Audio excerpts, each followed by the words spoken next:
नमस्कार। Bihar civil court भर्ती परीक्षा का प्रैक्टिस सेट्स मैथमेटिक्स का 16 इस वीडियो के माध्यम से हम लोग पूरा करेंगे। फ्रेंड, मैं बताना चाहूँगा कि बिहार सिविल कोर्ट के लिए प्लेटफॉर्म का वॉल्यूम 1 और साथ ही साथ वॉल्यूम 2 के 22 प्रैक्टिस सेट्स इस चैनल पे ऑलरेडी अपलोड किए जा चुके हैं। साथ ही साथ मैथ के प्रैक्टिस सेट्स नंबर 1 से लेकर 15 तक अपलोड किए जा चुके हैं। यदि आपने उसको नहीं देखा है तो इस वीडियो को देखने के बाद उसको ज़रूर देखें, अपनी तैयारी को और मजबूती दें। तो स्टार्ट करते हैं आज का मैथ का practice sets number 16। Question number 1। पहला क्वेश्चन है, यदि A ratio B equal to given है 3:4, B ratio C equal to given है 5:7, तो A और C की वैल्यू क्या होगी? तो सबसे पहले A रेशियो B की वैल्यू अपनी गिवन कितनी है 3:4, तो हम A और रेशियो B की 3:4 यहाँ पे वैल्यू लिख ले रहे होंगे 3:4। फिर B रेशियो C अपना गिवन है 5:7, तो 5:7 लिखेंगे। फिर हम देखेंगे कि इनमें कौन सा बंदा दोनों में कॉमन है, तो B दोनों में कॉमन है। तो B की यहाँ पे प्लेस वैल्यू है 7, यहाँ B की प्लेस वैल्यू है 5, यहाँ की B की प्लेस वैल्यू है 4, तो उस 4 को यहाँ लिखेंगे और इस 5 को यहाँ लिखेंगे। फिर A ratio B ratio C की वैल्यू हम यहाँ से निकालेंगे। 5 3 जा 15, 5 4 जा 20, तो ये 15 करेंगे और ये 20 हो जाएगी। फिर 4 5 जा 20 लिख चुके हैं, 4 7 जा 28, तो यहाँ पे A ratio B ratio C 15 ratio 20 ratio 28 आ गई। लेकिन क्वेश्चन में पूछा था A रेशियो C बताइए, तो A की वैल्यू कितनी है 15 और C की वैल्यू कितनी है 28, तो 15:28 A रेशियो C की वैल्यू हो जाएगी, यानी ऑप्शन नंबर अपना C आंसर हो जाएगा। आइए अगले क्वेश्चन की तरफ बढ़ते हैं। अगला क्वेश्चन कहा गया कि √2025 का मान ज्ञात कीजिए। तो सबसे पहले तो 2025 को प्राइम नंबर में तोड़ना पड़ेगा। तो लास्ट में देखिए 5 है, तो 5 से इसको डिवाइड करेंगे तो 5 4 जा 20, और फिर यहाँ पे 0 लगाएंगे, 2 संख्या एक बार उतरेगा तो 5 5 जा 25। फिर लास्ट में 5 है, तो 5 से इसको तोड़ेंगे तो 5 8 40 और 5 एकम 5, 81 क्या होता है 9 × 9। तो देखिए अगर हम 2025 को तोड़ रहे हैं तो कैसे तोड़ रहे हैं, 5 × 5 × 9 × 9 यही कर रहे हैं। तो यहाँ पे देखिए 5 का पेयर बन गया, 9 का पेयर बन गया, तो एक 5 बाहर आएगा, एक 9 बाहर आएगा, तो कितनी हो जाएगी 45। तो 45 का ये स्क्वायर होगा, यानी ऑप्शन नंबर डी आंसर हो जाएगा। आइए अगले क्वेश्चन की तरफ बढ़ते हैं। नेक्स्ट क्वेश्चन क्या है, कहा गया कि वह छोटी से छोटी संभावित संख्या ज्ञात कीजिए जिसे 16, 19 और 23 से घटाने पर प्राप्त संख्या वितत समानुपात हो जाए। वितत समानुपात का मतलब होता है कंटिन्यूड प्रोपोर्शन में हो जाए। तो 16 में से मैं पहले 7 को घटाता हूँ, 16 में से 7 जाएगा, कितना हो जाएगा 9। फिर 19 में से 7 को मैं घटाऊँगा, तो 19 में से 7 घटाऊँगा तो 12 हो जाएगा। फिर 23 में से 7 को घटाऊँगा तो 16 हो जाएगा। तो यहाँ पे वितत का मतलब होता है कि 9/12 बराबर 12/16। क्या ऐसा हो रहा है, 3 3 9 3 चौक 12, यहाँ पे 4 3 12 416, तो 3/4 बराबर हो रहा है 3/4 के। तो इसी को हम लोग कंटिन्यूड सीरीज के कंटिन्यूड प्रोपोर्शन के रूप में जानेंगे, यानी ऑप्शन नंबर आपका सी आंसर हो जाएगा। अगला आइए, अगला क्वेश्चन है, कहा गया इसमें कि निम्नलिखित आंकड़ों की माध्यिका और माध्य के बीच का अंतर निकालिए। तो माध्यिका माध्य, सबसे पहले माध्यिका निकालेंगे तो इनको आरोही क्रम में यानी असेंडिंग ऑर्डर छोटा से बड़ा में अरेंज करेंगे। सबसे छोटा अपना 3 है, 3 लिख देंगे। 3 के बाद अपना छोटा 5 है, 5 लिख देंगे। फिर 5 के बाद अपना छोटा 8 है, 8 लिख देंगे। फिर 8 के बाद अपना छोटा 12 है, 12 लिख देंगे। 12 के बाद 14 है, 14 लिख देंगे। और 14 के बाद 15 है, 15 लिख देंगे। 15 के बाद अपना क्या है 20 है, तो 20 लिख देंगे। तो इस तरह से हमने क्या किया, आरोही क्रम में सजा दिया। माध्यिका क्या होती है, बिल्कुल बीच की वैल्यू। तो 3 इधर से हटा देते हैं, 3 इधर से हटा देते हैं, 3 इधर से हटा देते हैं, तो बिल्कुल बीच की वैल्यू 12 है। तो ये हमारी हो गई माध्यिका। क्या हो गई? ये हमारी माध्यिका हो गई। अब माध्य निकालना है तो इनको जोड़ेंगे, 8 8 16, 3 5 8 8 16 और 12, 16 10 26 और 2 28 और 14, 28 और 14 42, 42 और 10 52 और 10 62 और 10 72 और 5 77 हो गई। 77 को 7 से डिवाइड करेंगे तो 11, ये आपका माध्य आ गया। तो माध्यिका 12 है, माध्य 11 है, इनका अंतर 1 है। तो अंतर ही पूछा था, तो अंतर 1 आंसर आ जाएगा। ऑप्शन नंबर बी आंसर होगा। अगला आइए, अगला क्वेश्चन की बात करते हैं। क्या बोला गया? बोला गया 5 अंकों की वह बड़ी से बड़ी संख्या ज्ञात कीजिए जो 6 8 12 15 20 से पूर्णतः विभाजित हो। तो 6 8 12 15 20 का एलसीएम निकालेंगे, इनका एलसीएम हो जाएगा 120। तो 120 से 5 अंकों की सबसे बड़ी संख्या कौन सी है? तो 5 9। 5 अंकों की अगर सबसे बड़ी संख्या बोली जाए तो 5 9 हो जाएगी। 4 अंकों की सबसे बड़ी संख्या बोली जाए तो 4 9 हो जाएगी।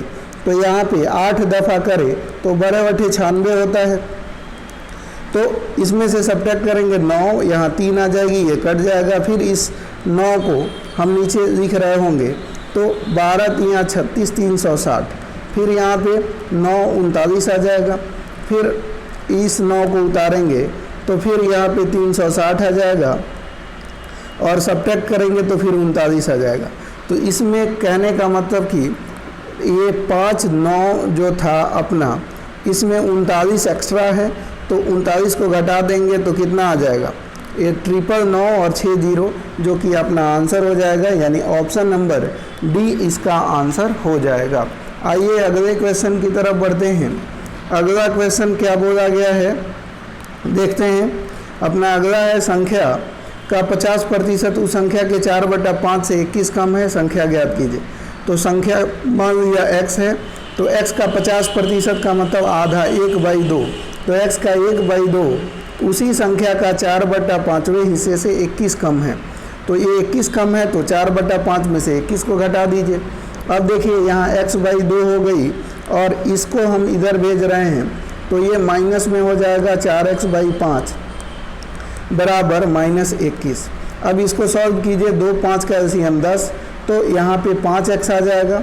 5x माइनस 5 दूनी 10, तो यहाँ पे कितना आ जाएगा? 8x आ जाएगा बराबर -21 हो जाएगी। अब 8 में से 5 गया, कितना हो गया? -3x/10 बराबर -21 है। इस माइनस से माइनस कट गया, सामने सामने कट जाएगा। तो ये 10 जब इधर जाएगा तो x बराबर हो जाएगी 70। तो यानी संख्या को हमने x माना था, तो संख्या हमारी क्या आ गई? 70, जो कि ऑप्शन नंबर बी आंसर हो जाएगा। अगला क्वेश्चन देखिए, क्या बोला गया है? निम्नलिखित में से कौन सा द्विघात समीकरण नहीं है? तो देखिए पहला को चेक करते हैं। पहला है x² + 3x + 1 है, बराबर दिया हुआ है a - b का होल स्क्वायर। तो a² + b² और -2 माइनस क्या हो जाएगा? 2ab ये हो जाएगा। अब देखिए यहाँ देखिए ज़रा, ये प्लस में है, इधर जाएगा तो क्या हो जाएगा? माइनस हो जाएगा। तो x² में से x² को माइनस करेंगे तो क्या हो जाएगा? ये कट जाएगा। तो अब देखिए यहाँ पे जो बचा, यहाँ पे भी बचा। तो द्विघात समीकरण का मतलब होता है पावर, सबसे बड़ी पावर 2 होना चाहिए। तो ना तो इसमें सबसे बड़ी कोई पावर 2 दिख रही है, न इसमें दिख रही है। तो इसलिए हमारा पहला ही द्विघात समीकरण नहीं है, यही आंसर हो जाएगा। अगला क्वेश्चन देखिए, क्या बोला गया? 25 प्रेक्षणों का माध्य 36 है। यदि इसके पहले 13 प्रेक्षणों का माध्य 32 हो, अंतिम 13 प्रेक्षणों का माध्य 40 हो, तो इसका 13वां प्रेक्षण क्या है? तो 25 प्रेक्षण का माध्य 36 था। तो ओवरऑल 36 बचे कितना होता है? 180, 18 कैरी, 36 दूनी 72 और 18 900। तो यहाँ पे आप देखें तो हमारा टोटल वैल्यू कितनी आ गई? 900 वैल्यू आ गई। अब क्या बोला गया? क्वेश्चन में बोला गया है कि प्रथम 13 प्रेक्षण का माध्य 32 है। तो 32 तियाँ कितना होता है? 96 होता है। और 32 से कम 32 9 41। पहले 13 का 416 है और अंतिम 13 का कह रहा है 40 है। तो 13 चौक 52, 520। तो ये 13 और 13 टोटल कितने हो जाएंगे 26, यानी और टोटल प्रेक्षण कितना है 25 है। तो इसका मतलब एक संख्या को जो 13वां जो नंबर है वो इसमें भी गिना गया है, इसमें भी गिना गया है। तो 5 4 936 हो गई। तो देखिए जो 2 बार गिना गया है वो संख्या क्या होगी 36 होगी। तो ऑप्शन नंबर अपना ए आंसर हो जाएगा इस क्वेश्चन का। क्लियर? आगे बढ़िए, अगले क्वेश्चन की तरफ देखते हैं। नेक्स्ट अपना क्वेश्चन क्या है, कहा गया निम्नलिखित में से किसमें शांत दशमलव निरूपण है। तो इसमें कौन सा ऐसा नंबर है कि जिसको डिवाइड करें तो कंप्लीटली जो है डिविजिबल हो जाए, उसको देखना है। तो पहले को चलिए देखते हैं। तो 9 4 जा 36 और 1 37 डिवाइडेड बाई 9। अगर 9 से इसको डिवाइड करें तो आप क्या देखेंगे, यहाँ 36 तो आना है, 1 रिमाइंडर आएगा, डेसिमल लगाएंगे, फिर 9 1 जा 9 हो जाएगी, फिर 1, तो ये 1 1 ऐसे करके 10 होगा, फिर 9 होगा, फिर 1 1 करके बढ़ता चला जाएगा। तो ये आपका शांत दशमलव नहीं होगा। सेकंड वाले को चेक करते हैं। तो 2 3 6 1 7 बाई 3। तो अगर 3 को 7 से करेंगे तो यहाँ पे 6 1 आ गया, डेसिमल लगाया, 3 3 9 आ गई, फिर 1 आ गया, 3 3 9, ये आगे बढ़ता ही चला जाएगा। तो ये भी नहीं होगा। तो सी चेक करते हैं। 5 1 जा 5 1 6 बाई 5। तो 6 बाई 5, 5 से 6 को अगर हम विभाजित करें, 5 डिवाइडेड बाई 6, तो आप क्या देखेंगे 5 एकम 5, यहाँ पे 1 आ गई, दशमलव लगाया 0, 5 दूनी 10। तो ये शांत हो गया। तो यही आपका शांत दशमलव है, यानी ऑप्शन नंबर सी आंसर हो जाएगा। आइए अगले क्वेश्चन की तरफ बढ़ते हैं। अगला क्वेश्चन कहा गया है कि 4√6 और 3√24 का प्रोडक्ट क्या होगा, गुणनफल क्या होगा। तो 4√6 एज इट इज़ रखिए, 24 को आप यहाँ पे 3√24 है तो 6 × 4 कर सकते हैं, या 6 × 2 × 2, 6 दूनी 12 दूनी 24। तो यहाँ आपने क्या देखा, 2 का पेयर बनाया तो ये 2 बाहर आ जाएगा। तो ये क्या हो जाएगा, ओवरऑल ये हो जाएगा 3 × 2√6। तो 3 दूनी कितना हो गई 6√6 हो गई। तो आप मल्टीप्लाई करना है 6√6 को। तो देखिए पहले 6 चौक 24 और ये जोड़ा बन गया, तो 1 6 बाहर आ जाएगा, यानी 24 छक कितना होता है 144। तो 144 क्या है, एक परिमेय संख्या है। तो ऑप्शन नंबर डी यहाँ पे आंसर हो जाएगा। क्लियर? आगे आइए, अगला क्वेश्चन आपको देखना है। यहाँ पे कहा गया है निम्नांकित बार पाई चार्ट 2014 से 19 तक समर कैंप ए और बी में नामांकित छात्रों की संख्या को दर्शाता है। चार्ट का ध्यानपूर्वक अध्ययन करें और उसके बाद दिए गए प्रश्न का उत्तर दें। 2014 से 19 तक समर कैंप ए बी में नामांकित छात्रों की संख्या है। तो ये हाईलाइट जो डार्क है वो ए है, और जो डार्क है वो आपका बी समर कैंप में छात्रों की संख्या है।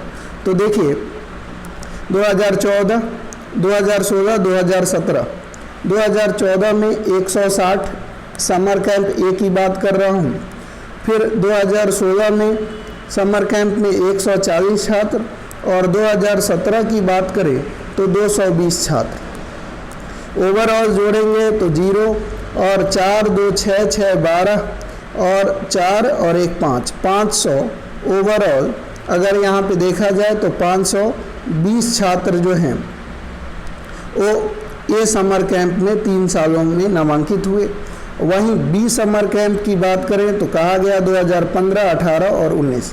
2015 में 240, 18 की बात करें तो 18 में कितने हैं 200, और 19 की बात करें तो 19 में भी हैं 200।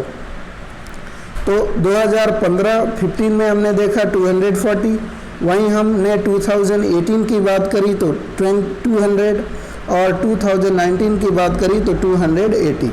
तो ओवरऑल ऐड करेंगे 0 और 8 4 12, ये 720। अब इन दोनों का रेशियो इन्होंने पूछ लिया, तो 0 से 0 कैंसिल कर दीजिए, और 4 13 जा और 4 18 जा, 13 रेशियो 18, इनका रेशियो आएगा, यानी ऑप्शन नंबर ए आंसर हो जाएगा। क्लियर। आगे बढ़ते हैं अगले क्वेश्चन की तरफ। अगला क्वेश्चन आपका है, कहा गया कि 32,000 रुपये की राशि पर त्रैमासिक आधार पर चक्रवृद्धि ब्याज की जाने वाली 20% वार्षिक दर पर 9 महीने की कितनी राशि हो जाएगी। तो देखिए 20% एक वर्ष में दिया जाता है, यानी 12 महीने में 20% दिया जाएगा। तो त्रैमासिक जब होगी तो 3 महीना 3 महीना 3 महीना 3 महीना, ये तब 12 महीने का 20%, यानी 5% 5% 5% और 5% आप कर रहे होंगे, तब जाके हमारा एक साल का 20% पड़ेगा। तो 3-3 महीने पे देना है, यानी 5-5% ब्याज देनी पड़ेगी, और 9 महीना तक देना है, यानी 3 बार देनी पड़ेगी। तो यहाँ पे देखिए कहा गया है कि राशि है 32,000 रुपया। कितना है रुपया? इन्होंने कहा है कि 32,000 रुपये की राशि है। कितना है? तो 32,000 रुपये की राशि है, तो 32,000 रुपया हम लिख देंगे, और 5-5% का 3 बार देना है, तो 105/100 को 21/20 लिख सकते हैं।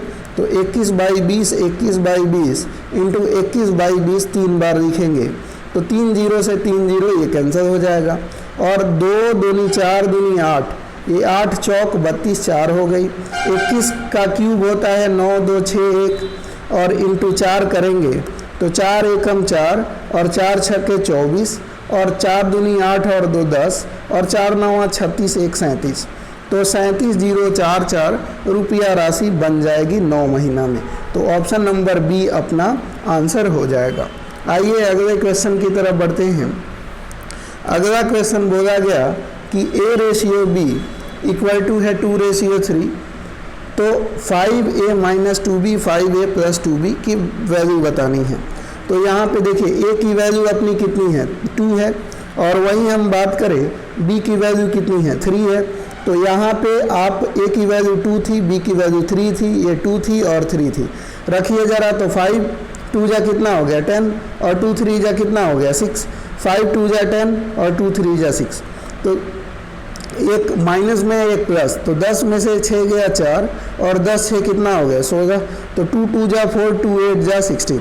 2 से अगर इनको कैंसिल करें तो 2 1 जा 2 2 2 जा 4, तो कितना आ गया इनका 1/4। तो ऑप्शन नंबर डी अपना आंसर हो जाएगा। क्लियर हो गई बात। आइए अगले क्वेश्चन की तरफ बढ़ते हैं। अगला क्वेश्चन क्या बोला गया है कि 3.8 प्लस आपका गिवन है 8.2 divided by 4.1 into 2 minus 4 into 3 divided by 1.2 की मान क्या होगी।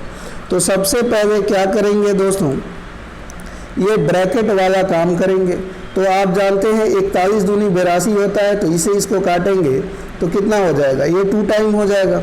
तो 2 इंटू 2, तो 2 इंटू 2 कितना होता है 4 हो जाएगा। तो यहाँ से 4 आ गई। अब ये 4 आ गई, तो यहाँ पे आप देख रहे हैं 3.8 है, प्लस यहाँ पे 4 माइनस 4 इंटू 3 डिवाइडेड बाई 1.2, यानी ये पॉइंट के लिए ऊपर 0 लगा सकते हैं। तो ओवरऑल हम क्या देखेंगे, यहाँ पे 4 से 4 3 12 और 3 10 का 30। तो यहाँ पे आप देखिए, इससे इसको जोड़ेंगे तो कितना हो जाएगा 4 3 7.8 माइनस 10 हो जाएगी। तो यहाँ पे 10 में से 7 को माइनस करेंगे तो कितना हो जाएगा, 10 में से 7 को माइनस करेंगे 3, और आप मतलब आप कह सकते हैं कि 10.0 में से 7.8। तो यहाँ पे देखिए 10 में से 8 गया 2, 9 में से 7 गया 2, 2.2, यानी ऑप्शन नंबर सी आपका यहाँ पे आंसर हो जाएगा। क्लियर। आइए तो दोस्तों आज के वीडियो में इतना ही। उम्मीद है वीडियो पसंद आई होगी। वीडियो पसंद आई हो तो वीडियो को लाइक ज़रूर करें। आपके भाई को थोड़ा सा मोटिवेशन मिलता है, और हम प्रयास करते हैं और बेहतर से बेहतर कंटेंट आपके लिए लाते रहें। तो उम्मीद है फ्रेंड कि वीडियो पसंद आई होगी। तो वीडियो पसंद आई हो तो लाइक कर दीजिएगा, और अपने दोस्तों में ज़रूर शेयर कीजिए। मिलते हैं एक नए वीडियो के साथ, तब तक के लिए धन्यवाद। Take care. जय हिंद दोस्तों।